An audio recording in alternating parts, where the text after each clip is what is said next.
This island's for the birds. I'm Jason Horton. I'm Rebecca Lieb. And this is Ghost Town.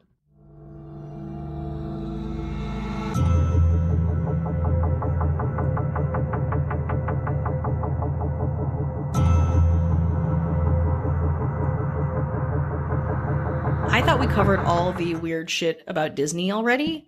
I was wrong. I take it back. Friend of the podcast, now part of our government, Joshua Lambert, sent me this as an idea to cover and gave me some links. Great foundation. And I had never heard of this.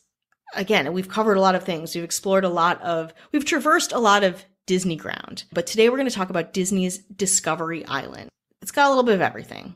But thank you, Joshua. Thank you for listening to us at work and on your commute. Message anytime. It is a gift. So let's start with the official map of Disney World. Yes, there is an official map.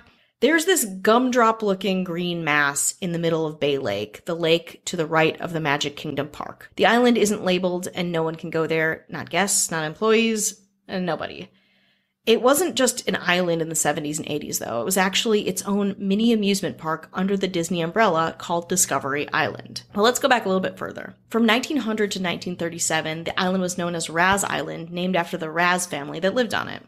In the late 1930s, it was bought for $800 by a man named Delmar Radio Nick Nicholson, Florida's first disc jockey, who renamed it Idle Bay Isle and lived there for 20 years with his wife, pet crane, growing exotic plants and just chilling out. After that, it was sold and used as a hunting retreat when Disney bought it in 1965 as part of the acquisitions that would lead to the building of the Walt Disney World Resort. Disney made the island pirate-themed and called it Blackbeard's Island in development, but did a quick change and opened it to the public as Treasure Island on April 8th, 1974, piggybacking off of the Disney movie, you guessed it, Treasure Island. But more impressive to people who visited the tiny island was the really amazing array of birds and animals on it.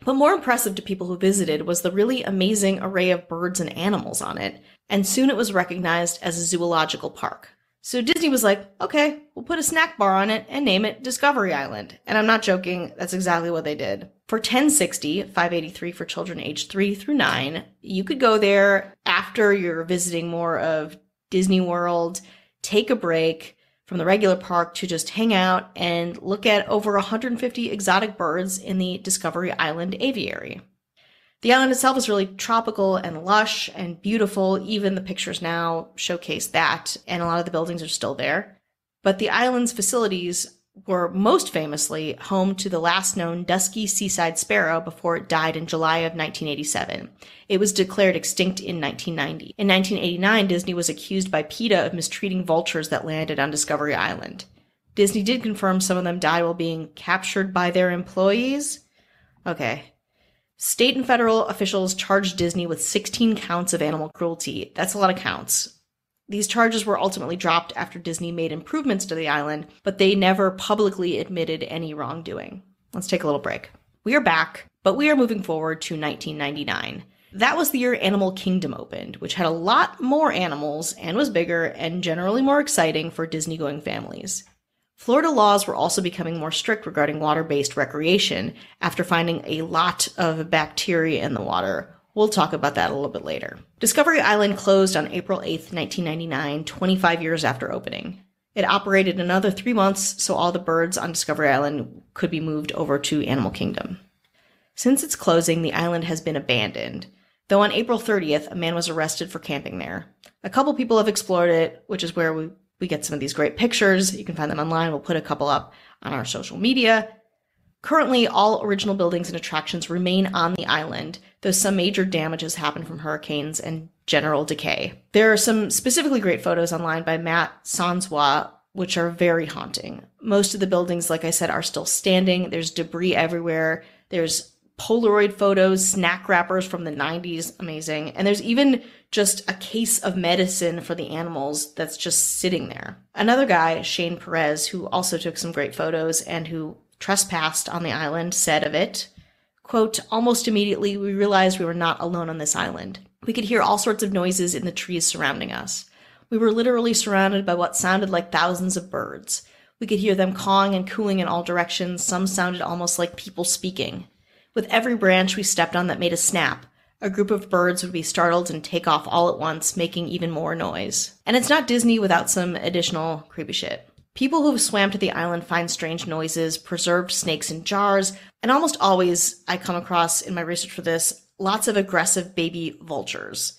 Some people also think the government bought Discovery Island from Disney before Animal Kingdom to use as some kind of experimentation ground, as Disney did at one point consider turning the park into an interactive dystopic adventure area inspired by the video game Myst, but that never happened.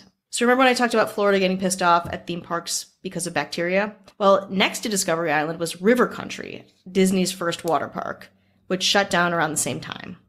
An 11-year-old boy died from contracting an amoebic infection of the brain from the water in 1980. This amoebic infection was common in freshwater lakes and recreational areas, but then 3 other children died similarly in Florida in the same month. 2 more people drowned in River Country in 1982 and 1989.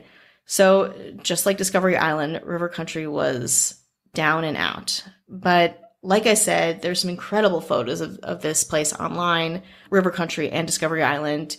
And honestly, it doesn't feel that hard to get to if you are in the area. I'm not saying go there, but it's an idea. No, I'm hearing go there, go there. Okay, That's all okay. I've heard this whole time you spoke is go there, go there, go there. It sounds really, really interesting connection to Disney and the fact that it's still there and the fact that I'm sure Disney owns it, right? I think Disney still owns it, yeah. I'm surprised stuff is still there. I'm surprised that, with all their resources and how, aggressive they are with building and changing, that they haven't done anything with it. And they just kind of left it there to tempt people like me and you and maybe some nameless, faceless financier that wants to make that happen for us. Yeah. Can you Island of Dr. Moreau us, please? It also reminds me a little bit of Action Park. I mean, yeah, totally. It is never safe to go back in the water. Very true.